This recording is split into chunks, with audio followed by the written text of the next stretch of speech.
and welcome to the Men's Journal Everyday Warrior podcast. I'm your host, Mike Sarraille. I've got a great panel today. First off, we're focused on Steven Kotler. If you don't know who Steven Kotler is, again, what the fuck is wrong with you? I'm kidding, guys. Steven's name has become synonymous with human performance. Over 14 books, and Steven, correct me if I'm wrong here, over 11 of those books, bestsellers, or on the New York Times, Wall Street Journal bestsellers list. You've sort of developed this flow state, which a lot of professional sports warriors within their respective professions have been utilizing to utilize peak performance. And I know peak performance is your thing, man. It is a honor to have you on. And then there's just Rich Diviney, who knows Steven. He's just Rich, also author of a book, The Attributes, the 25 hidden drivers of optimal performance, who I could say in a lot of ways is a mentee of Steven. And Rich and I have had a lot of conversations about Steven and his work and how we integrate it into our lives. So Steven, Rich, thank you for joining me today. It is great to be with you, Mike. Thanks for having me. Dude, guys. So I'm excited about this one. Hopefully this is a bit of a wake-up call for everyone maybe broaching late 30s and beyond that think, with a fixed mindset that they just can't learn a new skill. They can't progress at anything. And the reason I love this book, in our country, is you're defying all that. And let's get into it, because you picked up park skiing as a way to test neuroscience to, as you say, peak performance aging and learning a new skill. First off, to pick up park skiing, you couldn't pick something that maybe is less damaging to the body or has less repercussions. I know, right? You need a lot of motivation to go after one of these kind of harder goals in your later years. And I had unfinished business from my childhood with athletes. I had unfinished business with like professional skiers from my time as a journalist chasing them around mountains. I had so much internal drive that and that it in a sense, it made sense that it went into skiing. Was also, the ski mountain has always been my laboratory, but it's a great, it was just such a great test, right? I mean, like traditional theories of aging say that learning how to park ski once you're 30, 35 is very difficult, 40, 45 is semi-impossible, 50 and beyond, you're out of your fucking mind, right? You're just crazy. You're not even like, there's not even a category other than Meshuggah. And, but as you said, I took a bunch of stuff from a bunch of whiz-bang fields, flow science, network neuroscience, body cognition, a bunch of other stuff. And in the lab, all of this said, hey, older adults should be able to progress in seemingly impossible activities, even something like park skiing. So it was I had a lot of motivation and I knew I was going to need it, but I also, it was a phenomenal test for the idea. And I have to tell you, nobody, myself included, thought it was going to work. Like I went in thinking this is crazy. If I can come out the other end, not completely injured, debilitated, having more surgery, like we're going to call that a win. And I figured there was a reason. There's a bunch of flow stuff. There's a reason I did it and everything else around that. We can talk about that. But like I said, if it takes 5 years, I had a list of like, basically there were 40 items on the checklist, 20 that directly related to park skiing. It was 0 to intermediate. It would take me from novice to intermediate. I figured if it takes 5 years, that's a frickin' win. If I'm 60, great, right? And I got there in like 3.5 months. I was the fastest I've ever learned anything. Forget about learning to park ski in my 50s. Like I've never learned anything that fast. It was shocking. And then I saw the results repeated in my ski partner. Then we ran an experiment with 20 older adults, ages like 30 to 68, 68-year-olds using the same formula, learning how to park ski in like 4 sessions on the mountain.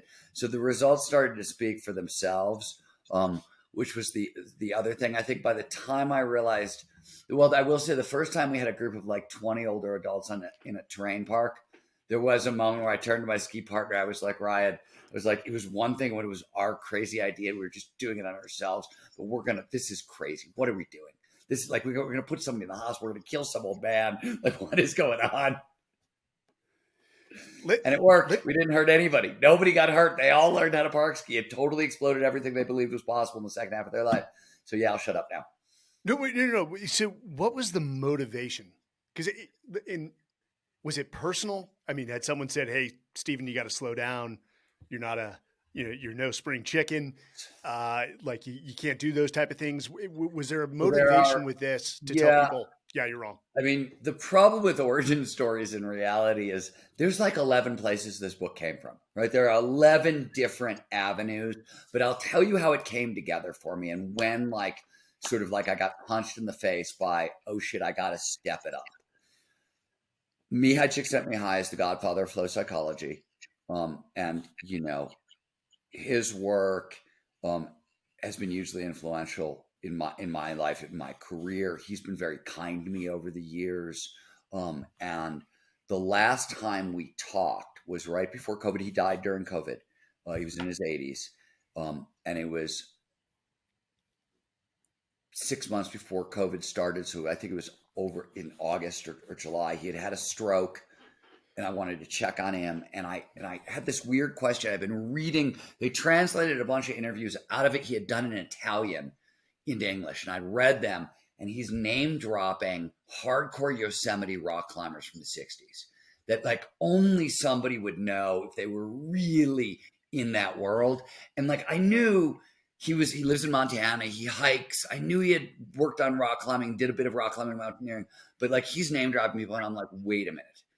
You have to be a much more serious climber to know these. There's no way. So I called him up because I wanted to know. I was like, Mike, you talk about your time in a concentration camp as the origin of flow. And then you talk about your early research on artists. Talk to me about the real role action sports played, because there's no way, you're in the valley in the 60s or very close to it.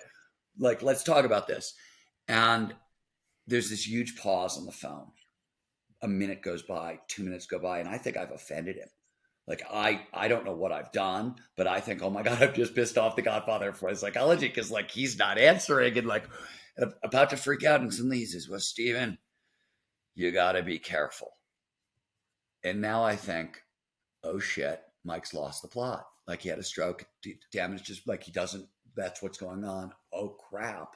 This is a totally different conversation than I thought I was going to have. And so I'm like, well, Mike, what do you mean I got to be careful? I'm nervous to ask the question. He says, well, you do something your whole life for flow. And then you get to be my age and forget about climbing rocks or climbing mountains. Some days I can't get out of bed. You need a backup plan. You got to be careful. And what he was telling me was one flow junkie to another. Well, this was not academics. This is not mentor-mentee. This was one flow junkie to another. He was saying, as you get older, have as many gateways into flow as you possibly can, especially in those activities you love the most. And we know, and I can go into all the science, flow is foundational for peak performance aging. It does so many things. So we need to maximize our time in flow over time. And so that was the other thing about park skiing is it sounds crazy, but I was traditionally a big mountain skier. So how did I get into flow? I pushed myself into harder, more challenging environments, and I went really fast. That is not a good backup plan in my 80s. It may be part of the mix, but it can't be the whole of the mix. And so park skiing is about the creative interpretation of terrain. Forget the terrain park. These are just mounds of snow with weird objects on them. You're using your body in new ways and dynamic ways. And dynamic movement is so important for peak performance aging. Again, we can talk about why, but creativity is a flow trigger. So risk is a flow trigger, but so is creativity. And by learning how to creatively interpret the mountain, I was giving myself a million more entrances into flow in my favorite activity in the world. So that was worth the risk to me. That was a big part of my backup plan. Sure, there's other things that I'm doing, other skills I'm onboarding and things like that, because I heard him. But that park skiing, the first one, I just heard it. I was like, I've had a lot of season-ending injuries trying to push myself farther and farther into the big mountains. I want the same kind of challenge, but I got to take it in a new direction.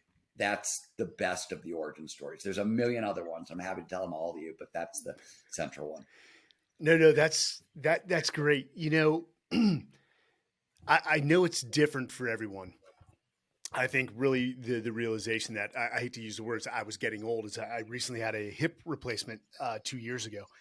Rich, I know you're coming off spine injury. I'd be interested, guys. It seems like it's a societal um, norm or message that, hey, again, you can't teach old dogs new tricks. You got to play it safe as you get older. Rich, I know you're a retired SEAL just like me. You've taken your licks. Has that set in for you in some regards that, hey, you can't engage in certain activities, you can't learn new things? Well, it's interesting. I think it's always eking its way in there because society sometimes wants to tell you that. But one of the things that I love about Steven, I think one of the reasons why Steven and I clicked so early, and just for your audience knows that you and I served together. Your audience may not know that we brought Steven to our command. When I read Rise of Superman, Steven came to the command and talked to us, and of course, he and I clicked right away. And one of the reasons why he and I clicked is that Steven is the ultimate. How should I put this? He's the ultimate non-armchair quarterback, right? When he writes about stuff, he lives it, he experiences it, he embodies it, and so that's always been an inspiration for certainly me, and I think all of those who read Steven's work, and that's what I kind of think about. I mean, it was probably what 3 or 4 weeks ago, I just started learning how to kite surf. I've always wanted to kite surf, and part of that reason was because of the things that I read in our country and things that Steven has taught me, right? And it's a lot harder than it looks. But so one of the things I wanted to kind of ask Steven, because I think it'd be interesting for the audiences, because I know, Steven, this book was it was a long time coming. I mean, it was a long process for you to put this together. It was very personal in the way you wrote it, and so what can you talk to us about that maturation? Because you are absolutely someone who says. You do what you say and you do what you write. And so could you kind of describe to us what that whole process was of putting this whole project together? Jesus, I don't even know where to start, Rich, because some of this, I started looking at regenerative medicine and longevity science as a result of my, first of all, trying to fix Lyme disease, right? When I was coming out of Lyme disease, I wrote a very famous article called Everything You Know About Sympathy for the Devil, Why Everything You Know About Steroids is Wrong. And steroids were the first anti-aging medicine. 1990s, they're an anti-aging medicine. They're also doing AIDS prevention and all kinds of stuff. And then suddenly they're banned and all this gets shut down. But that was anti-aging work. It wasn't very good, but it didn't stop me from wildly experimenting on myself with steroids and hormones and whatever for years and walking around going, oh no, this shit isn't ready for prime time. The passion though, you knew this was going someplace because on the inside, the people, they were smart and God, were they committed and passionate. It was crazy the amount of fire they had for it.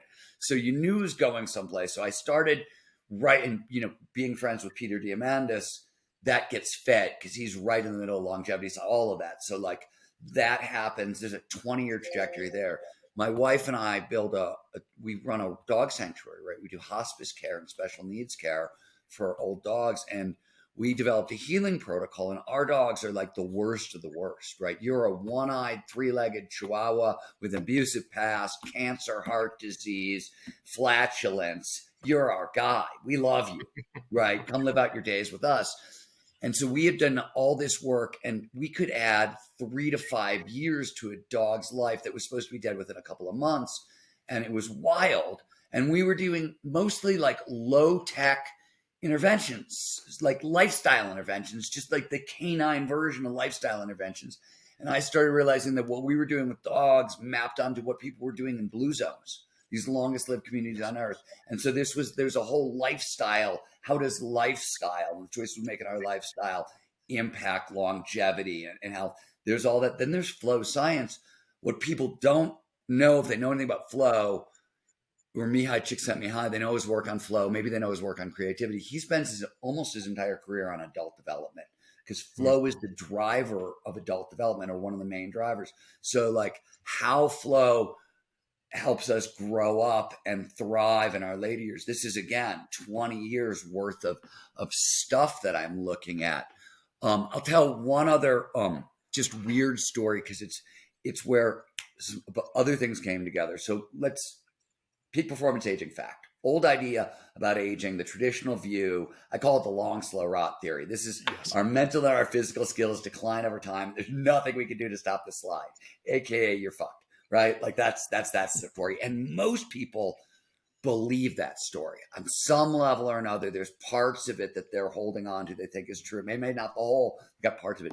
The new story is that everything we used to think decline over time, stuff does decline over time, but it's all use it or lose it skills. So if we never stop training them, we get to hang on to them and even advance them far later in life. Now, some of them are trained in weird ways, not the obvious, right? So it's complicated there, but like that's the new sort of theory on all this. How did when I committed to like researching all that, I was writing a story about a novel about a cat burglar. And I wanted my cat burglar to have something cool to steal. And I decided rare musical instruments were going to be the thing. And there's like, I could go into the flow reason why I was writing about cat burglary and all the whatever. I was like, oh, rare musical instruments, cool. Who makes the rarest musical instruments in history? And I started doing research, and Stradivarius, one dude, made more than 50% of the rarest musical instruments in history. So that alone, you're sort of like, what? It's like Picasso painting half of the most expensive paintings in history. You're like, what the hell kind of track record? Like what? And I'm researching more because now forget about cat burglary. I'm just fascinated by Stradivarius and how's this happening. And I learned that he makes two of his most famous and most expensive musical instruments at the age of 92. And I went, wait a minute. Either everything I know about aging is wrong because fast twitch muscle response declines over time. Fine motor performance declines over time. Mental functions, cognitive, like everything you would need to make a violin or a cello that is like one of the best sounding instruments in the history of the world is supposed to be gone. So I was like, either he's 1 in a billion, and whenever I see odds like that, I don't believe them. I don't think that's true, or the story's wrong. So I started looking at the story piece by piece. What do we actually know about VO2 max over time? What do we really know about strength? What do we really know about stamina, just regular endurance, et cetera, et cetera, et cetera? And there is not a skill that we know about that isn't use it or lose it. Even strength. Now, muscle fibers begin to decline in our 30s, and we're going to lose 30% of our muscle fibers by the time we die, pretty much. But what happens is the remaining fibers figure out how to do more work. So we can, if we train it right, you can perform as if you've held on to like 70, 85, 90% of the shit. And then we get wisdom, we get expertise, we get know-how that allows us to overcompensate for what we lose. And if we do it right, we could have more wisdom, more expertise, more know-how. And so we can perform as if we're essentially the same athlete, right? I was recently talking to a guy, he's a boxer. He's in his 80s. And he says to me, we're at the gym, and he's like, yeah, you know, I don't want to get into the ring like I used to. Everything else is the same, but I don't want to get into the ring. And I'm like, what do you mean? He's like, yeah, my power's gone. And I was like, what do you mean? He's like, well, I used to be able to knock a guy out with one shot. Now it takes 4. I don't know if I should be in the ring. And I was like, and he's 84 or something. I was like, this is funny. This is funny, you know? This is, I mean, it occurs to me, Steve. I mean, you're literally, and I think what people are realizing when they read this and read your stuff is that you're putting truth to this idea that we all say is, I wish I could know what I know and have the body of myself at 20 years old. And what you're saying is you can know what you know and still have the performance you had at 20 or 30. You just have to do it the right way. So let me tell you a different story. This is the story. This is the best story that didn't make it into our country. This is the one that got cut because I couldn't fit it into the structure of the book. But Rebecca Rush is the winningest female endurance athlete in history. They call her the Queen of Pain. She's a Red Bull athlete. She's won 7 world champion mountain bike races. She's won orienteering, adventure racing. She's won like things I didn't even know were sports, and she's the world champion in them. She wins this last year, the Iditarod, the human-powered Iditarod in Alaska, right? One of the toughest endurance races ever. And she does it, I want to say she's 54, maybe 55, maybe 53. It's one of those 3. I'm sorry, I don't have it exact. And the press make her age the story. Rebecca Rush wins Human Powered Iditarod despite being 54. Amazing, right? And if you talk to Rebecca, we have a term for that. We call it getting geezered. It's when somebody gets their I'm too old for this shit juice on you. That's getting geezered. We'll talk about how dangerous that actually is to your mental health and your physical well-being in a second. But Rebecca was getting geezered all over the place. And we were talking about it. She said, the weirdest thing about this is if I tried to do this as a 45-year-old athlete, I would have died. I would have absolutely died. I could not have done it until this year, maybe last year. It's the wisdom and all those years of experience that kept me alive. That's why I won. And that has nothing to do, right? My age was a feature, not a bug. And everybody called it a bug. That's what I found with park skiing. That was the other thing that I found, is that my age worked as a feature. Once I figured out how to do it, right, we had a very different learning protocol. It was radically different how you'd approach park skiing at age 20. So we did a whole bunch of stuff. That said, I think I made all that progress, if for no other reason, because 55-year-old or 53-year-old Steven can put down the shame and the self-consciousness. You know what I mean? Like when I'm a kid, I'm 18, 25, and I'm not learning something fast enough and I'm bad again and again and again. I'm not only am I bad on the hill, I'm going home and I'm beating the shit out of myself on the inside. And I'm bad for days. Now I'm just bad on the hill, right? And so I can recover afterwards. I can use visualization. I can do all kinds of stuff. There's lots of tools because I'm not being overrun by negative self-talk that 18, 25 to 35-year-olds. We were skiing the other day and somebody made a comment about we were skiing really big lines, and the biggest lines I've ever skied in my life, actually. And there was a guy who was a lot younger, and he said, "Don't you wish you could do this when you were 18?" And there were like four of us that we all started laughing because I would have wiped the mat with 18-year-old Steven.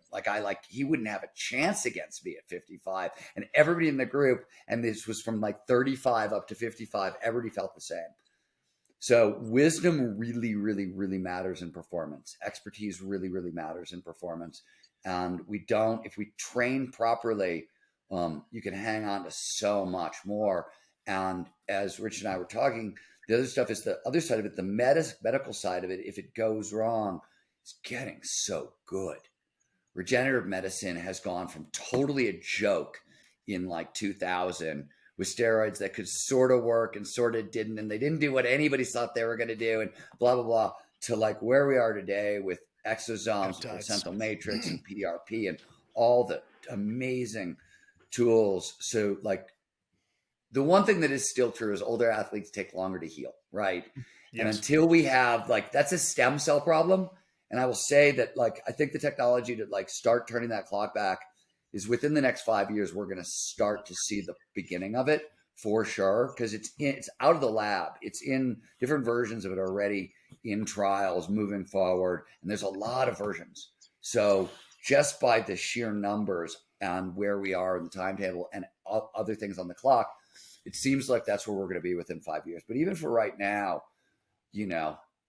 plus as you learn, the thing that we're not as fragile as we think we are. We're just not as fragile as we think that we are. So talk about getting geezered. I mean, I'm Rich. I'm sure your kids do it. They're like, "Oh, you're so old." I'm like, I don't feel old. I'm 45. We just went and broke 4 world records skydiving. But yeah, okay. I guess I'm old and it's relative to you, but I love this neuroscience paired with later in life learning. And you talk about these superpowers of aging. You named a few: creativity, intelligence, abstract reasoning, empathy, wisdom. Could you just touch on those and maybe reframe how people, again, in their 40s, 50s, 60s, so this is thinking in a fixed mindset way of, that may be true. I can't tap into it. So let me start with mindset, because we keep circling around, and then I'll go to the superpowers. But both are super important. I just want to touch on mindset and getting geezered, because people, even your kids, they don't sort of get what they're doing. A positive mindset towards aging, meaning I'm thrilled about the second half of my life. I think my best days are ahead of me. I'm excited about the possibilities of the second half of my life. it translates to an extra 7.5 years of healthy longevity. And this is one of the most there's 50 years of science that shows this. This isn't one study. The first major study was the Ohio longitudinal study on aging and retirement. And Becca Levy at Yale went back and analyzed the data for mindset and its impact. And this was a 20-year study. And she realized, oh shit, it's 7.5 extra years of healthy longevity. But here's the wilder one. And this has been done again and again. If you are geezered, aging is the most widely acceptable stereotype in the world, right? I could walk outside with any other prejudice right now today and get canceled. I air it in public and I get canceled. I can look at Rich and be like, dude, you're too old for this shit on national TV, and everybody laughs. It's a punchline, right? But people who are exposed to negative stereotypes around aging and believe them, by the time they get to 60, 30% greater memory decline than people who are not exposed to negative stereotypes on aging. When you get into peak performance aging, the tightness of the mind-body connection is stunning, shocking almost. And so one of my mini campaign in and around our country is just to warn people, hey, be really careful how you talk around older people and what you're saying, because you're actually impacting their health, their longevity, their memory, their quality of life in really significant ways. And you're lying. When the voice in your head says you're too old for this shit, the voice is lying. That's what all the data shows. That's funny. Just personal story, guys. I say the words old man. I actually use it in a positive connotation, a way of respect. But when my dad calls, I say, hey, what's up, old man? My mom texts me on the side and she says, hey, stop calling her dad that. He just doesn't like it. So it's interesting that you say that. I mean, 7.5 years from a positive mindset alone. That's crazy, insane. Right? That's crazy. By the way, let me put it in context with you. That is, if you are morbidly obese, not just obese, morbidly obese, and I'm using it as a medical term, right? It is better for you, if you want to thrive for the second half of your life, it's better to change your mindset than it is to lose weight. A healthy mindset toward aging will get you more health and longevity than losing that weight. That's how crazy we're talking about. Now, let me answer the second half of your question. Here's the other thing. There are a lot of reasons old dogs can learn new tricks, but it turns out old dogs are actually better at learning certain kinds of tricks. Why is that? The reason is, as we enter our late 40s and early 50s, if we get it right, and we can talk about what do I mean by getting it right in a second, but if we get it right, first of all, there's certain genes that only activate with experience, so they start to come on. Second of all, the two halves of our brain, which essentially are in opposition to each other most of our days, they start to work together. It starts in our 50s, it peaks in our 80s. So it's really cool. And then in our 50s, the brain starts to recruit underutilized regions. It goes, oh, Rich, you never learned how to play the cello, so we've got a little bit of real estate over here, so let's build in some redundancy. Let's colonize that. Let's use that. These changes unlock what one of my heroes, Gene Cohn, who did a lot of this research, called developmental intelligence. This is, you get multi-perspectival thinking. I can see around a problem. I'm no longer the only guy who's right in the room. I can see other people's perspective. You get big picture thinking, and you lose your fondness for relativistic thinking. It's no longer black and white. Everything's gray. We all know that in adult reality. And you start to be able to see all the shades of gray. Downstream from these core developmental intelligence skills that you can unlock in your 50s, you get huge levels of intelligence, abstract raising, problem solving. You get creativity, including divergent thinking, which is the hardest to train. You also get enormous levels of empathy and enormous wisdom. And let me talk to you later. Ask me about the importance of wisdom and expertise for preserving cognitive function. But for now, let me just talk about I want to make a business case, because it's weird, but I want to say this out loud. I spent a lot of time and have spent a lot of time over the years talking to CEOs. And because I do my work in performance, it's always about training or hiring, right? How do we screen for the employees we want? How do we train up the employees we want? That's the conversation. I'm sure Rich is having the same conversation right and left when he meets with CEOs. So the things I hear, because I'm always like, well, what do you want? Right? Like, what are you training? What do you need in an employee? I hear the same qualities over and over. They want intelligent, creative employees because they need to be innovative. The rate of change in the world is blitzkrieg. They got to keep pace. 2, they need empathetic, wise employees. They don't use those terms, but they say we need psychological safety. We need great team performance and collaboration, cooperation. Well, what's the foundation of collaboration, cooperation, great team performance, everything? Psychological safety as well, empathy and wisdom. These are the foundational traits. So a well-trained over 50-year-old, because they're not a gimmies. You've got to do certain things to get here. But this is the dream workforce of the 21st century. This is a business revolution. The very people we're weeding out of companies, right, are the absolute people we need to run our companies. In fact, the point I always make when I talk about this with CEOs is, look, if there's a mantra for 21st century business, it's Jeff Bezos' customer-centric thinking. That's the mantra. Everybody believes that. You don't have empathetic, wise employees, nobody can think like your customers. Forget about it. It's a done deal. So everything we really want in a workforce today can be found with, by hiring the very people we're trying to get out of our companies. So I think we get these new superpowers. It was one of the reasons I knew I could learn to park ski, right? Big picture thinking, create new levels of creativity. Like, I know that sounds kind of strange and soft perhaps, but it was one of the reasons I was like, okay, I'm creatively learning to interpret terrain features, and my creativity is peaking. And here's the cool thing. When I say if properly trained, there are moderators. So they're not gimmies. You got to do certain things to get these skills. And there's a string of them. You have to solve the crisis of identity by age 30. You have to know who you are in the world, actually. By 40, it's match fit. So you have to have a tight link between what you do for a living or with bulk of your time and who you are, your strengths, your values. You have to work in such a way that you're getting access to passion, purpose, and flow, right? All those things matter by 40. By 50, you got to forgive those who have done you harm, and you got to forgive yourself. You got to sit down your shame. Otherwise, the empathy, the wisdom, the multi-perspectival thinking, all at a neurobiological level, you can't unlock it. Then, to actually unlock these skills, creativity matters. So being engaged in creative activities, whatever that is how it's what unlocks developmental intelligence. It's the gateway drug into developmental intelligence. And then once you get those skills, you have to train against physical fragility, because what good is if you got a great mind but you can't use your body and it's falling apart, you're screwed. So you have to train your body in specific ways, and then you have to train down risk aversion, because it increases over time.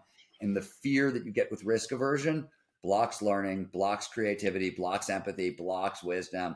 You're basically screwed. It makes you a bitter old man or woman, right? So that's the formula for unlocking those superpowers.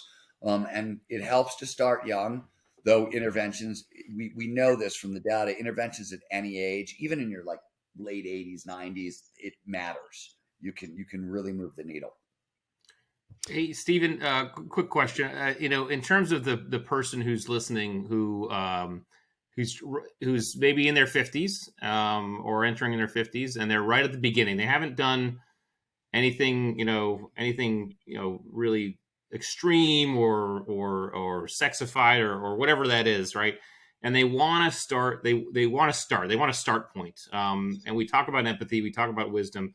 What are the kind of the 3 or 4 things they can do to get started? Yes, so I always say, if you're going to start one place, start with mindset. Yeah.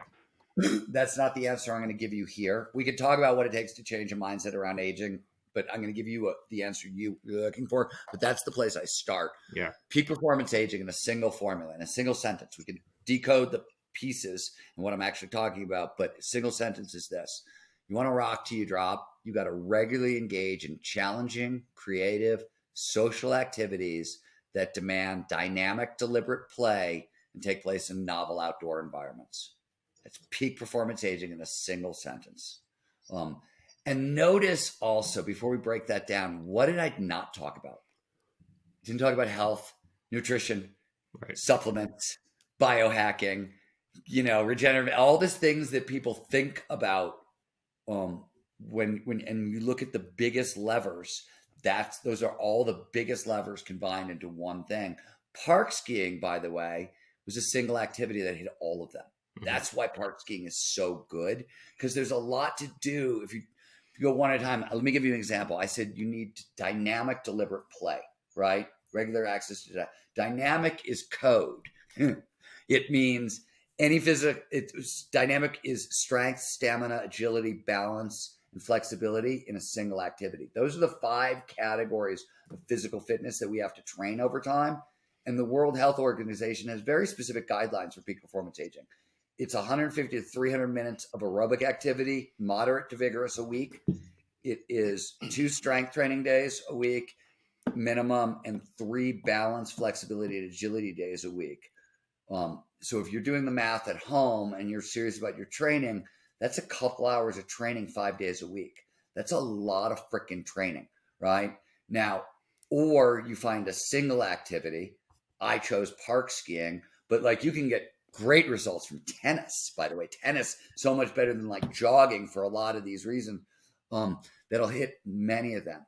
Dynamic activities matter also because when we're coordinating balance and agility with strength and stamina at the same time, among the things it does is it amplifies neurogenesis, the birth of new neurons, and angiogenesis, the birth of new blood vessels, vasculature that supports those neurons. You want to stave off cognitive decline. You want new neurons. You want synaptic plasticity, right? New neural networks, new neurons forming new neural networks. That's how you protect the brain. That's how you train the brain. Expertise really matters. Wisdom really matters, but we can get more of it if we're trying to learn things that require dynamic motion, because for whatever reason, it amplifies these things. So there's a lot to do, or you find a single skill, park skiing, that allows you to do a bunch of this. We look for multi-tool solutions at the Flow Research Collective, a single tool that solves multiple problems at once, because everybody you train is busy. I am way too freaking busy to solve problems one at a time. And everybody I know is way too busy to solve problems one at a time, or ineffectively, right? Like you want to work smart and you want to work hard. I'd be interested to ask, so is there an argument to be made based off the superpowers of aging that the path to mastery beyond your 50s is more efficient by nature of, as we say, the physical rot? What you could endure with park skiing, especially in your 20s, is you have the luxury of iterations that your body can sustain. 53, you knew you couldn't sustain that. So you had to find smarter, more efficient ways to pick up the skills at a quicker rate. I think, so it's interesting. I agree with everything you're saying, but there's a caveat in my head that I want to address, which is, so if you want to stave off cognitive dying, Alzheimer's, dementia, I mentioned expertise and wisdom are your tools. Now, the reason they matter, most decline takes place in the prefrontal cortex, part of the brain that's right here. It's the newest part of the brain from an evolutionary perspective, so it's the most vulnerable. And it's expertise and wisdom live there. And they're these giant diffuse networks, and the brain loves redundancy. It never wants to figure out one way to do something. It wants 11 different ways to do the same thing. So Alzheimer's, dementia, these tend to target individual spots, but if you get expertise and wisdom, you've got lots of backup. All the researchers who did this work, Yakov Stern at Columbia, Elkanan Goldberg at NYU, etc., they all say the same thing. Start young.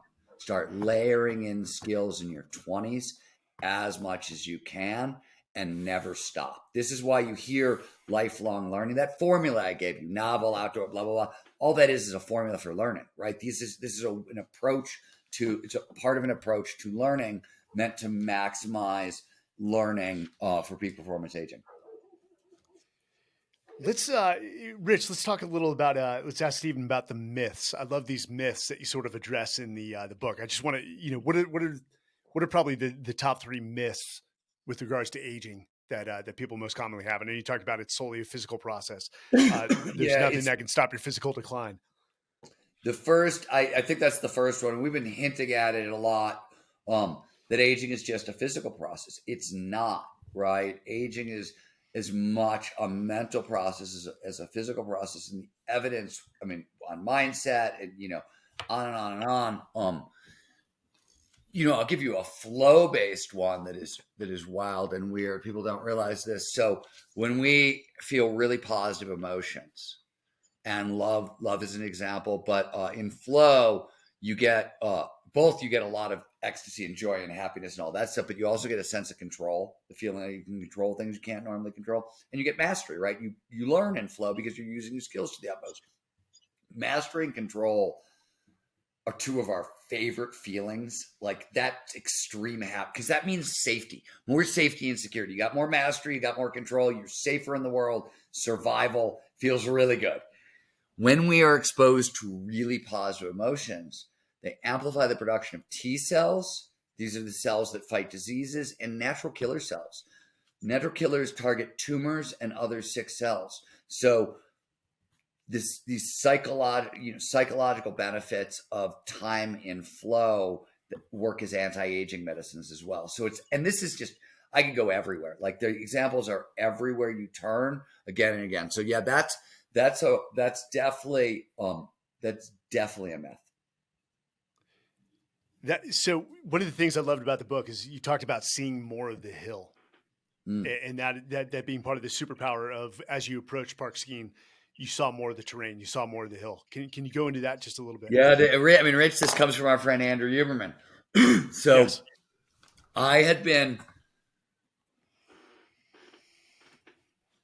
My ski partner, Ryan Wicks, is a little faster than me, and it pisses me off.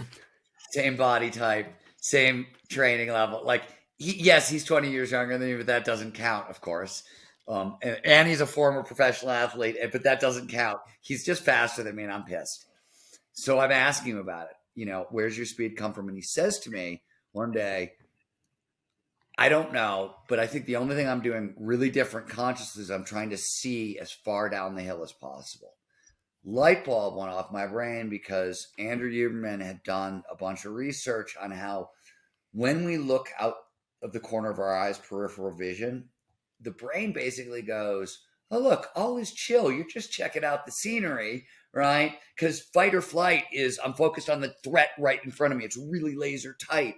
So the opposite triggers a parasympathetic response and calms us down. And when I heard Ryan talk about seeing more of the hill and I dove into it, I was like, this sounds like peripheral vision.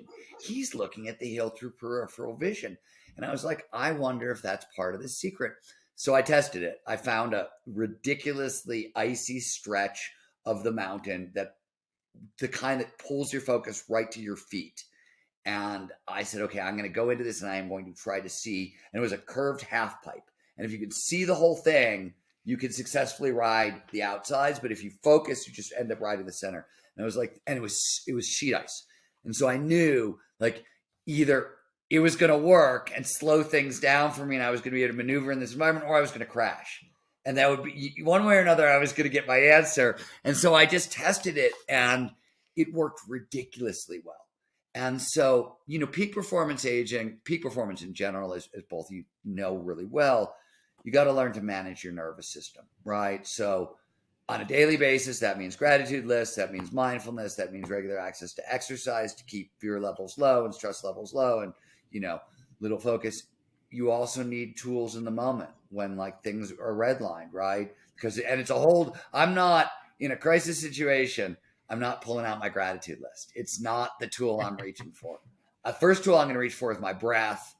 If that doesn't work, peripheral vision. Right. And I've got backups to my backups, because usually it's, not in the same way that the situations you guys were putting yourself into, but it's at least my ass on the line, right? I get it wrong, I'm going to the hospital. And it's impetus to get it right. Rich, I may disagree with him on there, just from one aspect of how comfortable you got in those environments to where it possibly lowered your performance because you were not as hypervigilant. And I'm talking about combat. Rich, you think there's any truth to that? Well, no. So I think both aspects are true, because I truly believe that this idea of stepping out, stepping back allows you to perform faster and better. And even in combat, I mean, certainly, in combat, you have folks who have to be focused down the sight to engage the enemy. But if you don't have others, typically it was us because we're the officers, right? If you don't have others who are actually getting a big picture and understanding the movements of everything, you will not engage in the group flow, which is really what we went to in Stealing Fire, right? But it's interesting, Stephen, you said that, because one of the things I talked to Andrew about in terms of just how does this show up in every day. We were chatting about this, and this is kind of an example anybody can use. You can actually test this theory quite easily if you find yourself driving in traffic that's moving, right? So not necessarily stop and go traffic, but say you're on the highway and it's a fairly crowded roadway. And the traffic's moving at, say, 30 or 40 or maybe even 50 miles per hour. If you focus on just the car in front of you, you will have an enormously uncomfortable drive because you'll be hitting that gas and brake constantly because you'll be in a very focused reactive state that is not conducive to what's going on. If you open your gaze, however, and you start taking in the big picture and start noticing everything about the cars around you in all lanes, you will in fact find yourself driving a lot more smoothly in that type of environment. This is exactly what you're talking about on the hill. This is exactly what happens in combat when done the right way. You open up your gaze, you engage that parasympathetic, but your reaction time goes up because you're able to engage the entirety of your vision versus just the single point of focus. So yeah, I think it happens in combat as well if done correctly. Let me ask you guys this, because you both bring neuroscience, and Steven, in a lot of ways, you've brought neuroscience. I know it's been around, but to the forefront as part of obtaining peak performance. And I know a lot of us sort of rely on, let's call them time-tested fundamental principles that are just handrails. You can talk about attributes, you can talk about leadership principles. With the introduction, or when you include neuroscience within the study of performance, do you see an overall higher rate of return on the increase in performance versus just simply instructing people on, let me find a good example on how to run 100-meter dash faster. But if you include the neuroscience, what's going on with the brain in relation to the body, okay. Yeah. So I've got two answers to that. The first is, why neuroscience? Like what the hell, right? Like, why get whiz bang just for the sake of whiz bang? And the reason is, people have been going at performance through psychology for a really long time. And the problem is, psychology is pretty squishy, and it's, what ends up happening is, at the psychological level, what works for you is probably not going to work for me, and what works for me is probably not going to work for you, because at the psychological level, individual differences. What's your risk tolerances? Are you an introvert? Are you an extrovert? All these things, all the attributes that Rich wrote about, right? These things are going to impact how I want to train you, how you can learn, how you can, all that stuff. You get to the level of neurobiology. If you're trying to do what we do at the Flow Research Collective, which is we work with people in 130 countries and wildly diverse groups of people. So I need something that's going to work globally in everyone, in any situation, doesn't matter. That's neurobiology. It's shared by everybody. It's shaped by evolution. So when you train from the level of neurobiology, what you get is reliable and repeatable. The reason I feel it's important, and why my books have emphasized not just neurobiology, but I've really tried to train people in language of neuroscience and the nuance of neuroscience and everything else. We are big believers of the Flow Research Collective, and I am personally a big believer in my life, and I think Rich would agree with me on this, in cognitive literacy. If you want to achieve peak performance, know what's going on in your brain and your body when you're performing at your best. Because if you don't, right, and the way, unfortunately or fortunately, every subject, I don't care if you're an auto mechanic, has a technical language, right? And the language is technical because it's precise. There's precision. There's information in that language that's, Homo sapiens is a much more precise term than humans, right? Like it just is. Like you learn 5 different things in the term Homo sapiens, you learn 1 thing in the term humans. There's a reason we use those terms. And when you start to understand, like, it's not just a fancy word, it's a fancy word that actually can, if you understand it and how it works, you're sort of going to, this is the toolbox for better performance. So I think there's a lot to be gained from learning to speak, a little more understanding of neurobiology and physiology and these sorts of things, because I just think it makes us better. It's, teaching somebody how to fish rather than giving them fish is my opinion, right? I'm teaching. Yeah. So it's got to, I would say the way you just explained that also probably leads to, or I'm asking, if you understand the neuroscience specific to you, it allows for more effective self-reflection and how to improve performance within whatever realm. Because if you're understanding the mind-brain flow, sort of dynamic, you can break down your performance a lot better than you can versus neurobiology, which is, as you said, across the globe, repeatable, sustainable.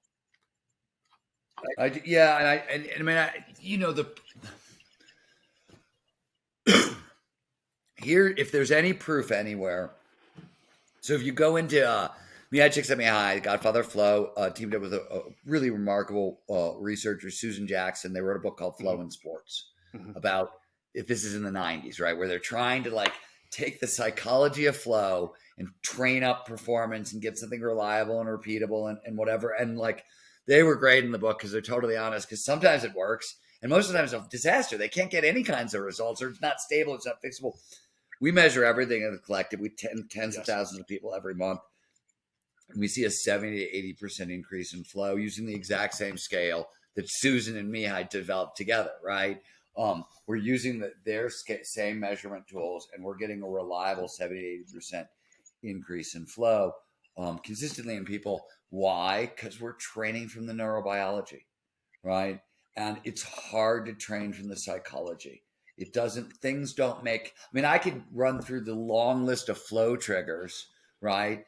And from a psychological perspective, they don't make any freaking sense. Like, what is risk, novelty, complexity, unpredictability, pattern recognition, creativity, and like 5 other things like deep embodiment? What do they have in common at a psychological level? Absolutely nothing. And if I tell you those are all flow triggers, you're like, well, what the fuck? Like, what? I don't even work with that. Those terms don't even seem related to one another. And then if I stop and I say, yeah, but every one of those things produces dopamine in the brain that drives focus into the present moment and drives you into flow. So then you go, oh shit, okay. And then I can say, okay, and the experience you have when you're in a novel environment as a tourist and how good it feels inside. The experience you have when you get a crossword puzzle right and get an answer. That first one's novelty, the second one's pattern recognition, but the feeling's the same. And you can run the experiment and you can go, oh, this is dopamine. This does this. I know it. And right. And, you could take it a step further. You start to learn things like, oh, norepinephrine is the principal ingredient in anxiety, and it can't exist in the brain if there's acetylcholine in the brain, and they counterbalance each other. Right. And suddenly you're like, okay, cool. Now I have these actual neurobiological tools to fight my anxiety. It's a lot less wishy-washy. I'm like, this is what's happening. And the funny thing about the brain is it sounds really it's super complicated, but it's very mechanistic, right? Like when we talk about receptors docking with neurochemicals, you literally got like a geometric shape of a neurochemical. It's a little blob, and you got a receptor that's a circular thing. And if the blob fits in the circle, great, you've got activation. If it's a square, it doesn't fit. It's that mechanistic, right? It's lock and key stuff.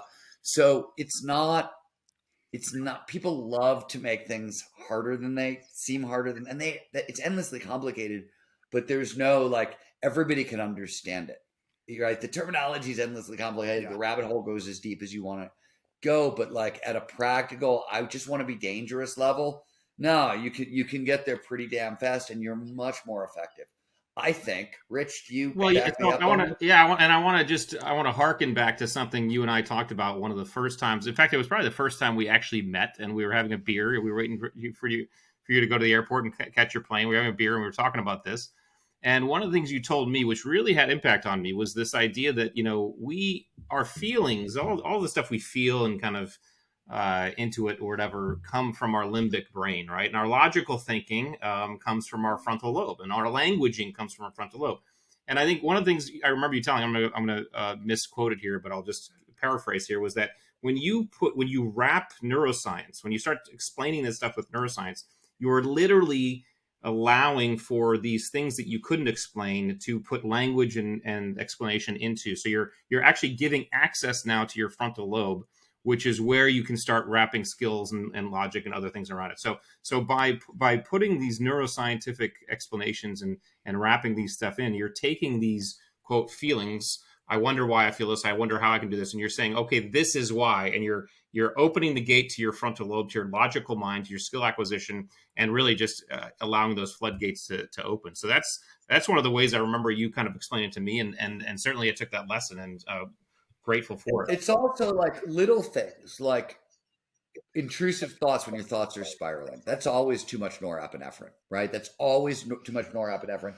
And so if you know that, and you know that too much norepinephrine blocks fast twitch muscle response and blocks full power, right? You can't access orpha. So now I'm trying to figure out, is it a go, no go situation? Mm-hmm. Well, I'm feeling nervous. Are my thoughts spiraling? Mm-hmm. Because if they're spiraling, that's too much norepinephrine. If they're not, right, I can work with it. And like once you start to figure those things out, you get really precise information that I think, allows you to,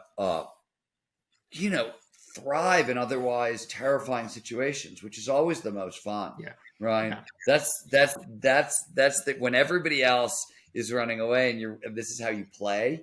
That's really cool. Yeah. Well, I will say this, and I know we're running out of time.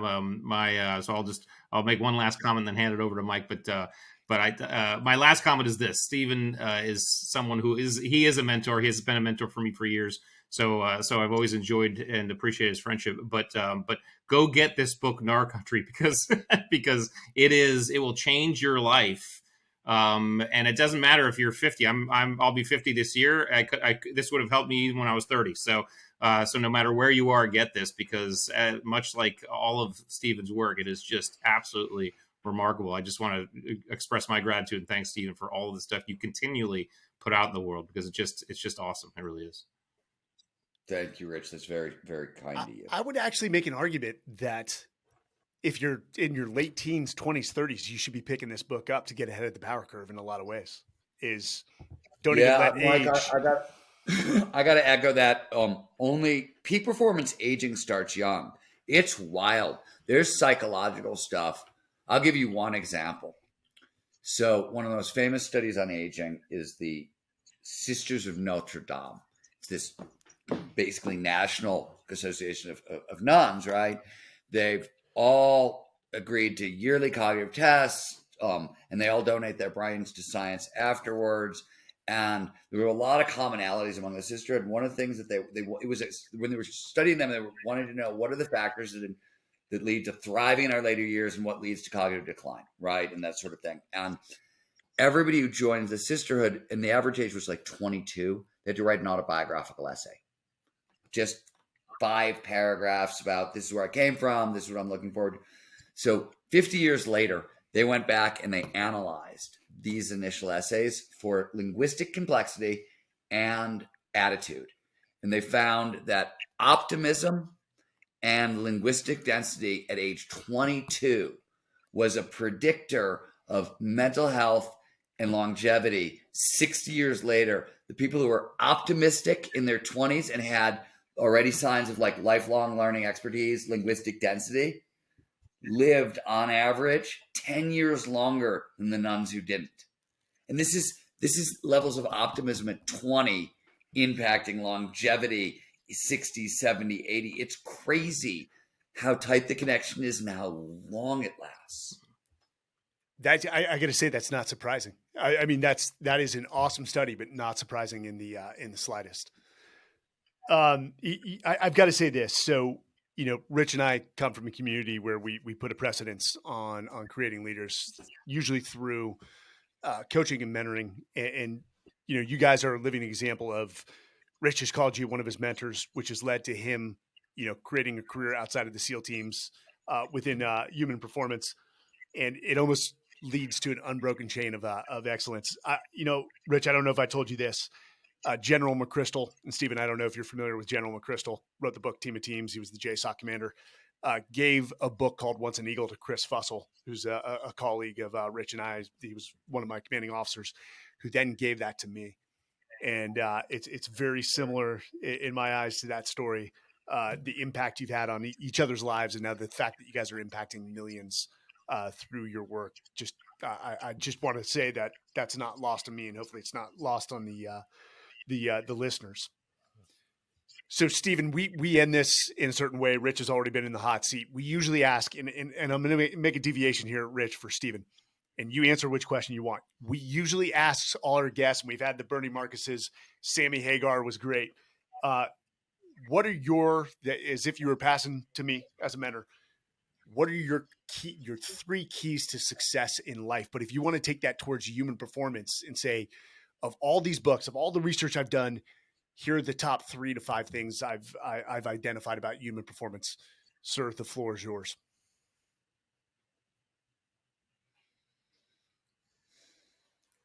So I hate to just start with the obvious, but if you don't have a good understanding of flow, what it is, where it comes from, flow is how humans perform at their best, right? We all come with it built in. And it's the formula for peak performance. Obviously, there's more going on than just flow, but it's literally at the center. So, just at general level, if you don't have an understanding of flow, how it works, where it comes from, how to get more of it, how to really utilize it, how to turn microflow into macroflow, all the things, all the details.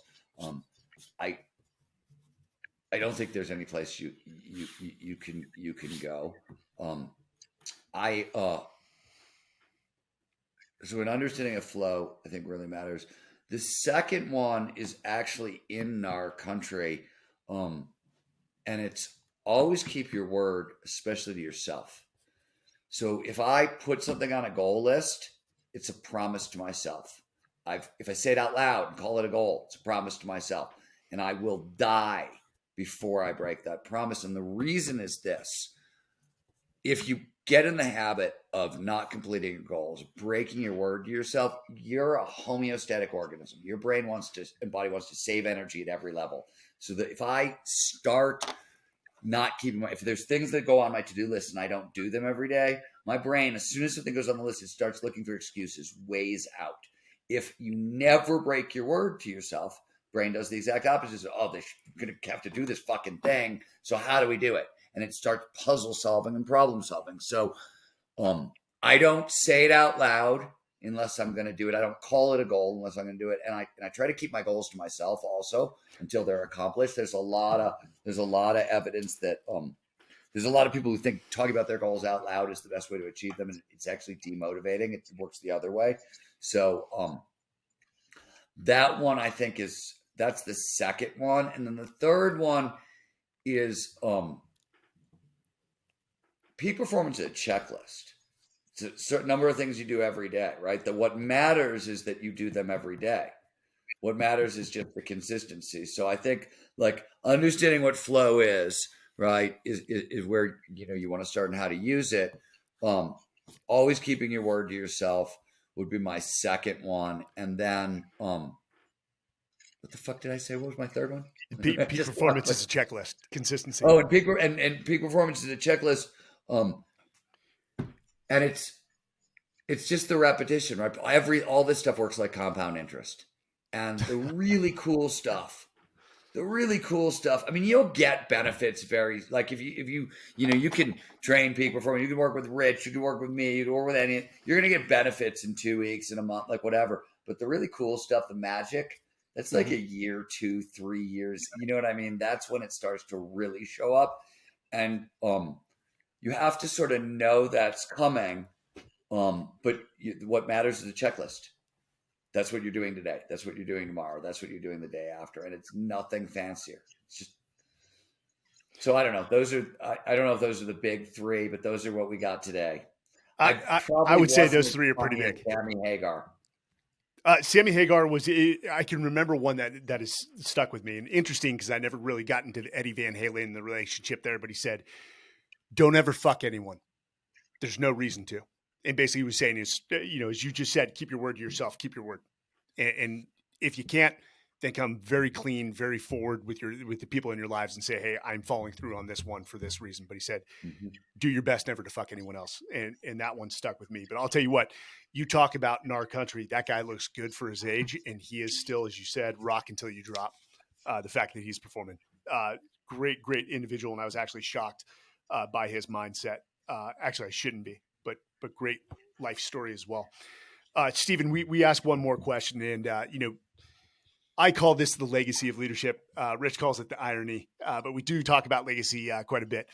When all is said and done, and it comes your time, and I can tell if your mind's set, you're probably going to live till 103, and you got 50 more years ahead of you. What do you want to be remembered for? With all your work, what's the impact you wish or want to have on the people? That's such a weird ass question to know. me. I honestly, to be not my department. Yeah. It's not my, you know what that's really what is my, I'm here to do the work. I'm doing the work, what it means in the end. And I don't know. And I don't, it's not guiding you. You know what I mean? I literally, I don't go near that one. It's also I don't go near if you could tell your 19-year-old self something, I don't go near that one either, because I love who I am. And if I told my 19-year-old self something, I could change something in the timeline. So I got no advice for that guy. I'm good with that. And as far as the legacy goes, it's somebody else's concern. I would hope that I could do enough in my life that I might have a legacy. I'm not quite sure I'm there yet. That's a big word to me, legacy. That carries a lot of weight. I don't know if I've done enough quite yet and it definitely did not to be able to speak to it. Hey, Rich, that's probably the most. If I could make the world a better place for animals. Yeah. There you go. I'm good. I'd like to make the world a better place for animals. That's a cause that I'm very passionate about. But legacy that's somebody else's problem, man. Yeah, I love it. That's probably the most honest answer we've gotten. And I will push back on you on one thing. You've secured a legacy. Yeah, and as you said, that's for other people to decide. But with all the work that you've done, you've definitely secured a legacy and impacted a lot of lives. So, Steven, for the listeners, and of course, we'll drop the links to everywhere. Where do you want to direct them? Not only for NAR Country, but for the Flow State Collective. Yeah. So, narcountry.com. GNAR is how you spell NAR. Country.com. The reason you want to go to the website if you want. One, we're giving away a ton of free bonuses if you order books through there, like $1,700 in free peak performance training stuff. I mean, it's crazy. And I worked really hard because people do me a favor when they pre-order books, or you know what I mean? We kicked ass on that. But the other thing, the reason I'm sending people there is we talked about the peak performance aging experiment. There's videos, we had a National Geographic cameraman following us around. It's how we assess performance improvements. It was one of the ways we had to film everything. And so we've made there's fun videos, and you can see for yourself. You don't have to take my word for it. At NAR Country. Flow Research Collective is us. If you're interested in training with us, go to getmoreflow.com, which is the cheesiest URL in the world, but nobody ever forgets it. Yeah. So go to getmoreflow.com. You can sign up for a free hour-long coaching call with somebody on my team, and they'll tell you about our programs and what we do, but mostly they'll just listen to where you're at and just see where we can help, kind of thing. And most people love that call. And it better not be a hard sell marketing thing, or somebody should tell me, because I'll fire the person on the other end. So it should be really mellow. I'm not throwing you into a hard sell marketing funnel, hopefully. And StevenKotler.com is me.